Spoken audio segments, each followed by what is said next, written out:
Alamin natin ang ating magiging, kumbaga luck ngayong araw na ito sa libreng papusoy ni Master Hans. Dito lang sa Hansabi.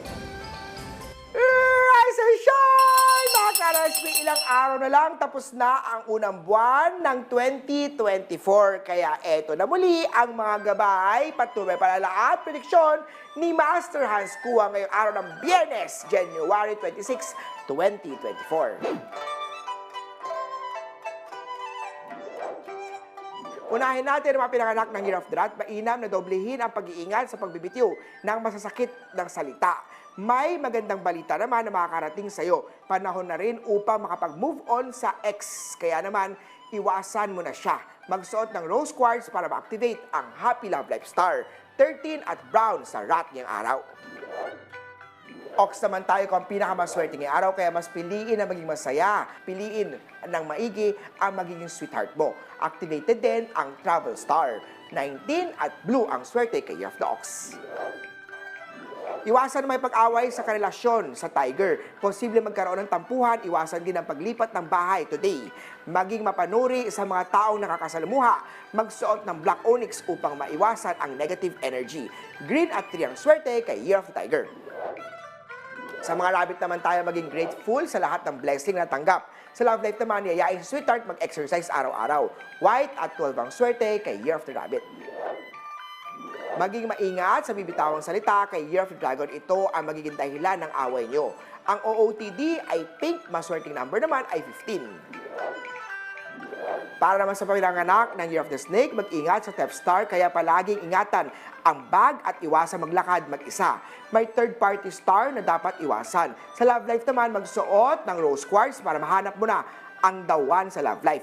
Peach at 1 ang swerte kay Year of the Snake. Travel Star activated sa mga pinanganak ng Year of the Horse. Maniwala ka sa sinasabi ng matatanda at balang araw maaari mo ito magamit. Mag-ingat sa cheating star, kayo naman ay magiging happy at may healthy relationship.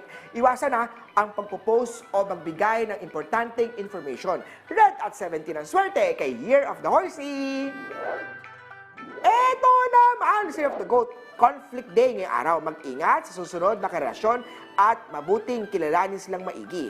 Maghanap ng work na bagay na kakayahan mo. Blue at 10 ang swerte kay Year of the Goat.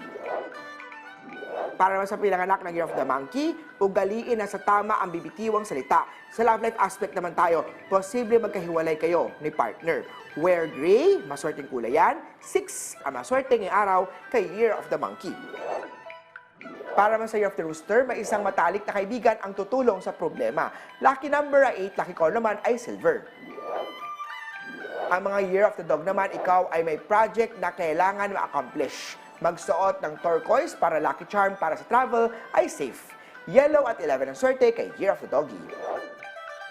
At syempre, hindi papahuli ang mga Year of the Piggy. Tigilan na ang pagiging magastos sa mga bagay na hindi naman kailangan. Mag-focus sa long-term needs. Sa love life naman, maganda at masaya ka na sa kanya. Magsuot ng black onyx upang makaiwas sa negative star. Gold at 9 ang swerte kay Year of the Piggy. Huli po, ito po yung mga gabay, patnubay, palala at prediksyon lamang ni Master Hans. Nasa inyong mga kamay, nasa lalay ang inyong tagumpay.